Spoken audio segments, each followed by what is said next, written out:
Sekarang perabot dapur udah makin canggih. Ada yang pakai listrik, ada yang anti lengket.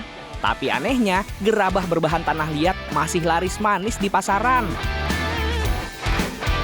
Emang apa sih yang bikin barang sesederhana ini masih banyak dicari?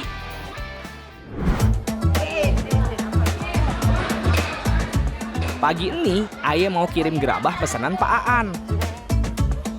Salah satu penjual gerabah yang ngebuka lapaknya di Pasar Seketeng, Sumbawa, Nusa Tenggara Barat.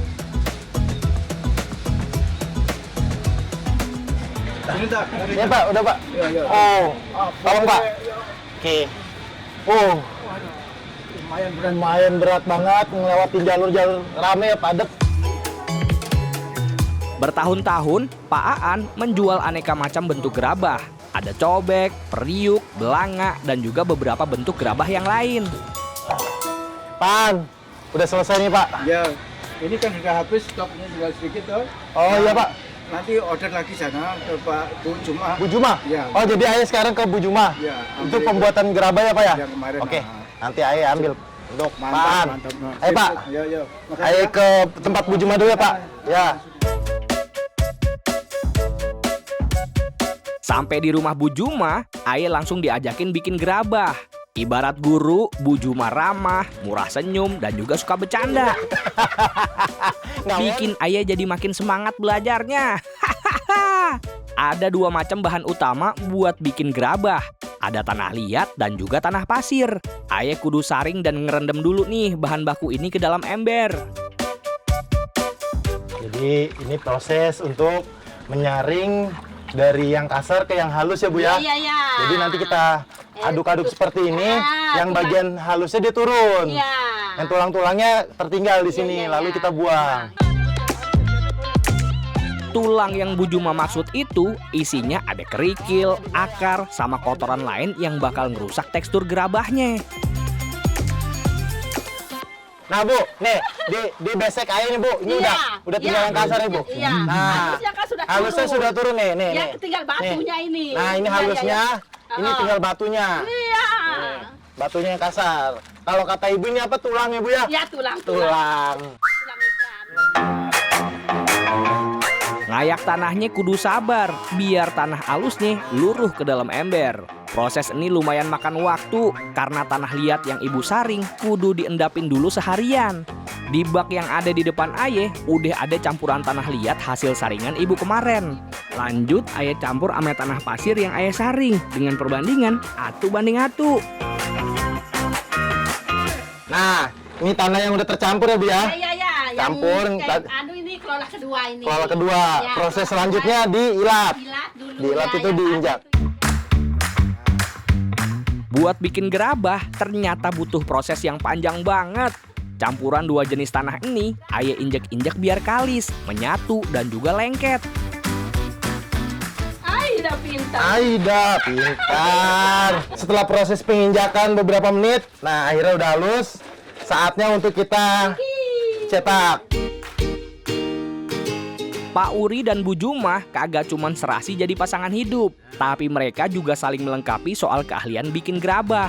Kalau Bu Juma jago bikin gerabah yang ukurannya gede, Pak Uri spesialis bikin gerabah kecil kayak cobek. Pak, Bapak mau bikin apa itu Pak? Ini cobek sambal. Cobek sambal. Ya. Nah, Aye bikin tempat penyimpanan sambalnya Pak. Wah, jam terbang emang kagak bisa bohong. Cuman puter-puter, udah jadi aja nih satu cobek. Sementara Aye, satu aja masih belum jelas nih bakal jadi apaan. Bapak sehari bisa bikin berapa cobek Pak? 50 bisa, 20 bisa tergantung. Tergantung besar kecil ya Pak ya? Kemauan. Oh, tergantung kemauan. Kemauan. Tergantung mood berarti. Iya, tergantung mood. Nah, Ya itu ini. sudah jadi. Oh, sudah. Sudah. Semakin rusak nanti kalau lama-lama diputar-putar. Sudah jadi. Di tangan pengrajin kayak Pak Uri dan Bu Juma, segumpal tanah bisa dibentuk jadi berbagai macam perabot rumah tangga. Setiap gerakan tangan kudu lembut penuh perasaan dan ngejaga bentuknya tetap presisi.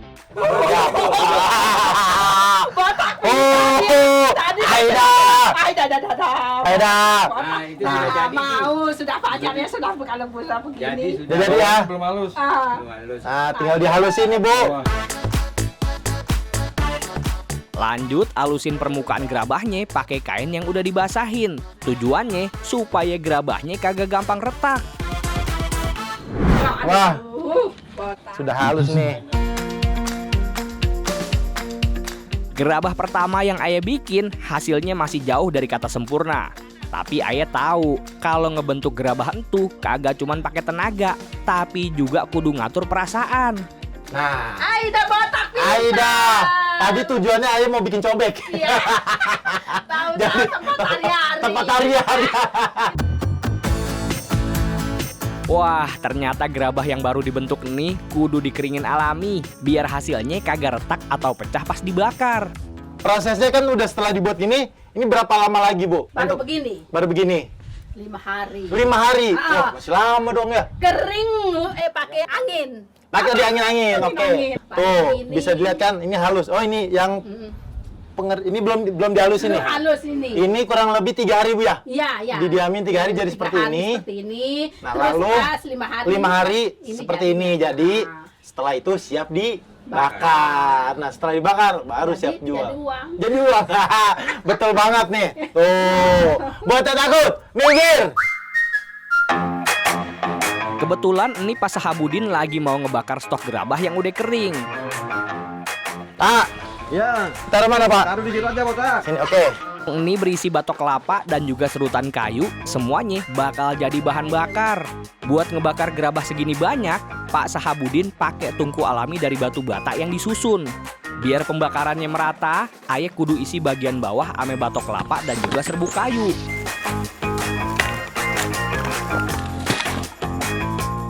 Kalau udah rata, pasang kerangka besi di atas tungku, tujuannya buat nyangga gerabah yang bakal disusun di atasnya.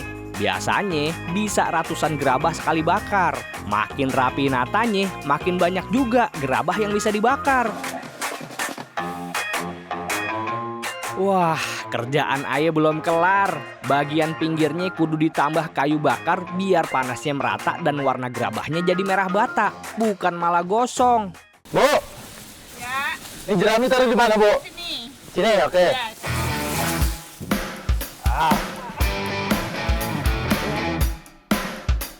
Pak, ini jerami ini fungsinya apa, Pak? Supaya cepat menyala. Tutup lagi permukaan gerabah pakai jerami. Nah, jerami ini jadi bahan bakar utama biar panasnya cepat nyebar. Ya, Bu, aman? Aman dah. Aman, udah. Aman dah. Tinggal dibakar. Waduh, panasnya. Ayah salut deh sama para pengrajin. Ini sih bukan kerjaan gampang. Pak, untuk proses pembakaran ini, Pak, membutuhkan waktu berapa lama kira-kira?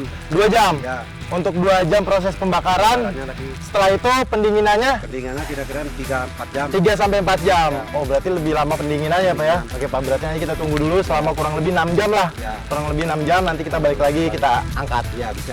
Ayah masih harus nungguin sampai baranya mati dan dingin sendiri. Karena perubahan suhu yang terlalu cepat bisa ngerusak hasil yang udah dibuat berhari-hari. Proses pembakaran ngerubah warna gerabah yang tadinya coklat jadi merah bata. Kata bapak, itu ciri-ciri gerabah yang udah mateng. Sekarang, Ayah kudu ngebongkar semua gerabah ini dan ngebersihin dari sisa bakarannya. Susun gerabahnya sesuai ukuran dan bentuknya. Yang gede sama yang gede, yang kecil sama yang kecil. Tapi namanya proses bakar masih tradisional, kagak semuanya berakhir sempurna. Wah, Pak Syabudin, Ya, ada yang pecah nih, Pak. ya biar dah. Tuh. Biasa udah. Biasa ya, Pak ya? Biasa dah. Setiap usaha emang pasti ada resikonya. Gerabah yang pecah biasanya karena proses pembakarannya yang belum sempurna. Ayah paham sekarang, gerabah bukan sekedar piranti dapur, tapi hasil karya dari tangan-tangan terampil para pekerjanya menghasilkan gerabah berkualitas yang diminati dan tetap dicari. Jadi, setelah proses pembakaran selesai, ini diangkut ke mobil, ditaruh ke rumah. Setelah di rumah nanti akan didistribusikan ke pasar-pasar yang mesan gerabah-gerabah ini. Buat yang takut, minggir!